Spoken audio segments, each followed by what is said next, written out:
આ પરિપત્ર અમને માન્ય નથી, આવું કહી રહ્યા છે મોરબીના જેતપરના ખેડૂતો।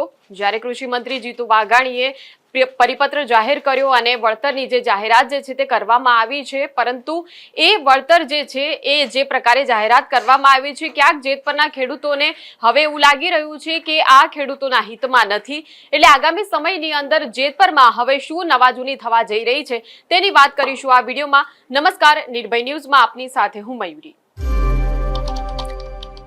માત્ર 50,000 ભરી અને ડ્રોન વસાવો, ડ્રોન વ્યવસાયની અંદર કમાવો 7 થી 8 લાખ રૂપિયા પ્રતિ વર્ષ। ગુજરાતના ખેડૂતોની પહેલી પસંદ, તો આજે જ સંપર્ક કરો। તો મોરબીના જેતપરમાં ઘણા સમયથી જે આ મુદ્દો જે છે આખા ગુજરાતમાં એ મુદ્દો જે છે તે ચર્ચાઈ રહ્યો છે કે જેતપરમાં ખેડૂતોના ખેતરની અંદર વીજ પોલ અને વીજ થાંભલા જે નખાઈ રહ્યા છે તેને લઈને ખેડૂતો જે છે એ યોગ્ય વળતર મળે તેવી માંગ કરી રહ્યા છે અને આ માંગને લઈને આમરણાંત ઉપવાસ સહિતના તમામ શસ્ત્રો તેઓ અજમાવી ચૂક્યા છે અને આખરે સરકારે પણ ક્યાંક નમતું જોખવું પડ્યું અને જે રીતે વળતર જે છે એ વળતર બાબતે કેવા પ્રકારે કામગીરી કરવામાં આવશે તેની જાહેરાત સરકારે કરી તો દીધી છે, પરંતુ તેમ છતાં એના પછી જ્યારે પરિપત્રની જાહેરાત કરવામાં આવી તો એ પરિપત્રનો જેતપરના ખેડૂતોએ અભ્યાસ કર્યો। જેતપરના ખેડૂતો હવે એવું કહી રહ્યા છે કે આ પરિપત્રમાં જે પ્રકારની શરતો જે છે રાખવામાં આવી છે અને જે નિયમો જે છે, જે વિગતો આપવામાં આવી છે એ ખેડૂતોના હિતમાં નથી અને એટલા માટે આ પરિપત્ર માન્ય નથી। તો પછી હવે આગળ શું કરવા જઈ રહ્યા છે જેતપરના ખેડૂતો તે જોઈશું। ખાસ કરીને આ પોસ્ટર જે છે જેતપરમાં આંદોલનની સમિતિ છે ખેડૂતોની, જેમાં ખેડૂતો જે છે મોટી સંખ્યામાં એકઠા થાય છે અને આંદોલનને કઈ દિશામાં લઈ જવું તે બાબતના નિર્ણયો જે છે એ આંદોલનની આ સમિતિ દ્વારા લેવાય છે। હવે જે રીતે સમાચાર હવે એવા મળ્યા હતા કે એક કમિટીઓ જે છે તે બનાવવામાં આવી છે, આશરે 4 થી 5 જેટલી કમિટીઓ બનાવવામાં આવી છે અલગ અલગ પ્રકારની, જેમાં સોશિયલ મીડિયાની કામગીરી અમુક લોકો સંભાળે, અમુક લોકો લીગલ કામગીરી જે હશે તે સંભાળશે, ગ્રામ સંપર્ક એટલે ગુજરાતના એવા તમામ જે ગામડા, તમામ જે જિલ્લા કે જેની અંદર આ જ સમસ્યા આવી રહી છે વીજ થાંભલાની, ત્યાંના ખેડૂતોને કઈ રીતે માર્ગદર્શન આપવું, સાથે જ જ્યારે સભા યોજાય તો સભાની મંજૂરી જે છે એ લીગલ કમિટીના હસ્તક રહેશે। આ પ્રકારની અલગ અલગ જવાબદારીઓ વાળી કમિટીઓ જે છે તે બનાવવામાં આવી છે। એના પછી હવે કાર્યક્રમની જાહેરાત કરવામાં આવી છે અને કાર્યક્રમ થશે મંગળવારે। આપણે વિગતો જોઈએ। સત્યાગ્રહ પાર્ટ 3, ખેડૂતોને નવો પરિપત્ર માન્ય નથી, આવેદનપત્ર આપવા માટે વિશાળ પદયાત્રા। તારીખ 14/7/2026 ને મંગળવારના રોજ મહેન્દ્રનગર ચોકડીએ મોટી સંખ્યામાં ગુજરાતના તમામ ખેડૂત ભાઈઓ તેમજ મહિલાઓ ભેગા થઈને મોરબી કલેક્ટર કચેરીએ નવા પરિપત્ર માન્ય નથી એ બાબતે આવેદન આપવા જવાનું નક્કી કરેલ છે। આપ સર્વ ખેડૂત ભાઈઓ તેમજ મહિલાઓને પદયાત્રામાં જોડવા માટે હાકલ કરવામાં આવે છે। 14 તારીખનો મંગળવારનો દિવસ સવારે 9 વાગ્યાનો સમય તેમનું જે સ્થળ તેમણે રાખ્યું છે પ્રસ્થાન કરવા માટે મહેન્દ્રનગર ચોકડી અને 12 વાગ્યા સુધી તેઓ પહોંચી જશે તેમના જે સ્થાન છે ત્યાં ઉપર કલેક્ટર કચેરીએ અને 12 વાગ્યાનો સમય જે છે તેના માટે આપવામાં આવ્યો છે। આખો જે રૂટ છે તેની પણ વિગતો આપવામાં આવી છે। રૂટ પદયાત્રાનો આ પ્રકારનો રહેશે કે જ્યાં મહેન્દ્રનગર ચોકડીએ પહેલા ખેડૂતો જે છે તે ભેગા થશે અને ફક્ત જેતપરના ખેડૂતો નહીં હોય પરંતુ આસપાસના ગામડાના તમામ જે ખેડૂતો જે છે તે મોટી સંખ્યામાં ભેગા થવાના છે।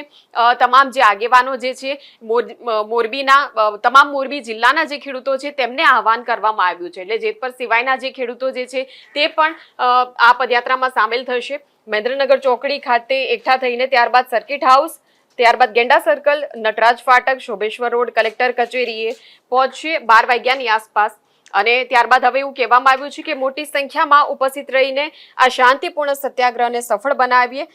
આ પ્રકારે જ્યારે જાહેરાત કરવામાં આવી છે એટલે સમજવાનું એ છે કે હવે પરિપત્ર જે છે તે જાહેર કરવામાં આવ્યો છે, પરંતુ ક્યાંક ખેડૂતો જે છે તે એવું સમજી રહ્યા છે કે અન્ય રાજ્યના જે ખેડૂતો જે છે તેમને પણ આ જ સમસ્યા હતી તેમના ખેતરોની અંદર અને તેમને પણ રસ્તા પર આવવું જ પડ્યું, આંદોલનો કરવા પડ્યા, પરંતુ જ્યારે સરકાર તેમની માંગણીઓ સામે ઝૂકી છે તો તેમને ન્યાય મળ્યો છે એક રીતે। કેમ કે વાત કરી રહ્યા છે રાજસ્થાનના ખેડૂતોની, રાજસ્થાનના ખેડૂતો પણ આ જ સમસ્યા જે છે તે ઉઠાવી રહ્યા છે અને આ જે સમસ્યા બાબતે તેમણે જ્યારે રજૂઆતો કરી છે આક્રમક રીતે આંદોલનો કરીને તો 4 ગણા વળતરની તેમને જાહેરાત કરવામાં આવી અને ગુજરાતમાં જ્યારે આ સમસ્યા ખેડૂતોએ ઉઠાવી તો 2 ગણા વળતરની જાહેરાત કરવામાં આવી। એટલે ખેડૂતોની અંદર હજુ પણ અસંતોષ છે આખા વળતરને લઈને અને તેને લઈને જેતપરના ખેડૂતો જે છે તે હવે લડી લેવાના મૂડમાં છે અને આ પ્રકારે કાર્યક્રમની જાહેરાત કરી છે। અને આ જે કાર્યક્રમ જે છે એ સત્યાગ્રહ પાર્ટ 3 એટલે જે આંદોલન પાર્ટ 3 ની જે વાત થઈ રહી હતી એનો આ પહેલો કાર્યક્રમ છે કે જ્યાં એક પદયાત્રાનું હવે આયોજન કરવામાં આવી રહ્યું છે। અને એના સિવાય પણ ખેડૂતોનું એવું આયોજન છે કે તમામ જે જિલ્લા જે છે ગુજરાતના, એ જિલ્લાની અંદર જઈને ખેડૂતોને જે કોઈ પણ સમસ્યા હોય એ સમસ્યા બાબતે જે આગેવાનો જે છે એ આગેવાનો તેમને માર્ગદર્શન આપશે, કઈ રીતે સરકાર સામે લડવાનું છે અને કઈ રીતે પોતાની જે માંગણીઓ જે છે એ માંગણીઓ બાબતે હવે કઈ રીતે સરકાર સામે રજૂઆત કરવી, આ તમામ બાબતોને લઈને જે છે એ ગ્રામ સંપર્કની જે એક અલગ કમિટી બનાવવામાં આવી છે. હવે જેટલી પણ કમિટીઓ બનાવવામાં આવી છે એમાં તમામ જે જેતપરના ખેડૂતો જે છે એ પોતપોતાની રીતે જે છે આગેવાની લઈ રહ્યા છે. અને સાથે જ મહત્વની સૌથી વાત એ છે આ આંદોલન ભાગ 3 ની અંદર કે બિલકુલ બિન રાજકીય રહેશે એ પ્રકારની તેમણે એક સ્પષ્ટતા કરી છે. અને અહીંયા આજે સ્પષ્ટતા જે છે એ એટલા માટે મહત્વની છે કે અગાઉ જ્યારે ટ્રેક્ટર રેલી કરવામાં આવી હતી એ ટ્રેક્ટર રેલીની અંદર જે રીતે તેમના દ્વારા ક્યાંક એવો આક્ષેપ જે છે ખેડૂતો દ્વારા કરવામાં આવ્યો હતો કે વિપક્ષ જે છે એ વિપક્ષના કારણે ટ્રેક્ટર રેલી જે છે તેનો જે પ્રકારે એક સમાપન થવું જોઈએ એ નહોતું થયું. ગાંધીનગર લઈ જવાની વાત હતી, પછી ગાંધીનગર સુધી પહોંચ્યા જ નહીં અને એના પછી અમદાવાદ ખાતે જે છે રેલીને સમેટી દેવામાં આવી. એટલે આ પ્રકારનો અંત જે છે જેતપરના ખેડૂતો બિલકુલ સમજી ગયા છે કે આપણું જે આંદોલન જે છે કોઈ પણ રીતે વિખેરાવું ન જોઈએ. અને આંદોલનની અંદર પણ ઘણા વિવાદો ઊભા થયા, ખાસ કરીને હકાબા ગઢવી અને નિલેશ એરવાડિયા વચ્ચે જે વાયરલ ઓડિયો ક્લિપ હતી તેને લઈને પણ જેતપરના ખેડૂતોએ એવું નક્કી કર્યું કે આપણું આંદોલન જે છે તેની એક છબી ખરડાઈ રહી છે. જે આંદોલન જે છે એ આંદોલનને કોઈ નુકસાન ન પહોંચે એના માટે નિલેશ એરવાડિયાને આખી સમિતિમાંથી દૂર કરી દેવામાં આવ્યા. અને હવે આગેવાન તરીકે એમને કોઈ ખાસ લેવા દેવા નથી, એમને સ્વાસ્થ્યનું એમનું કારણ પણ આપવામાં આવ્યું હતું. પરંતુ જેતપરના ખેડૂતો જે છે જે પ્રકારની મક્કમતા બતાવી રહ્યા છે તે એવું જ કહી રહ્યા છે કે એક તો રાજકીય નેતાઓને કોઈ એન્ટ્રી નહીં મળે, બીજી તરફ આગેવાનો સાથે જો કોઈ વિવાદ જોડાયેલો હોય, જો એવું બહાર આવે કે આગેવાનો ક્યાંક સોદાબાજી કરતા હતા સત્તા પક્ષ સાથે, તો તાત્કાલિક તેમને દૂર કરી દેવામાં આવશે. એટલે જેતપરના ખેડૂતો જે છે એ જે રીતે એક આ મક્કમતા બતાવી રહ્યા છે એ મક્કમતા જે છે તેને લઈને ક્યાંક હવે એવું લાગી રહ્યું છે કે હવે આંદોલન જે છે એ લાંબુ ચાલવાનું છે. એ આંદોલન જે છે એ પરિપત્ર જાહેર થઈ ગયો વળતરનો, એટલે અહીંયા જ એ સમાપ્ત થઈ જશે એવું નથી.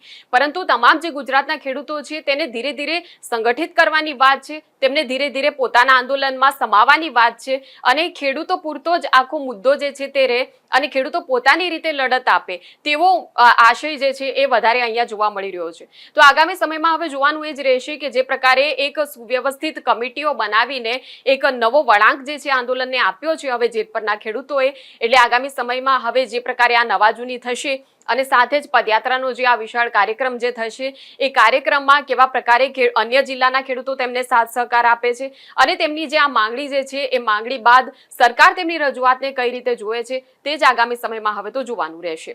ત્યારે આ આખા મુદ્દાને લઈને તમારું શું માનવું છે તે કમેન્ટ સેક્શનમાં અમને જણાવશો. આ પ્રકારના વિડીયો માટે આપ જોતા રહો નિર્ભય ન્યૂઝ. અમારી ચેનલને લાઇક, શેર અને સબસ્ક્રાઇબ કરવાનું ભૂલશો નહીં. નમસ્કાર.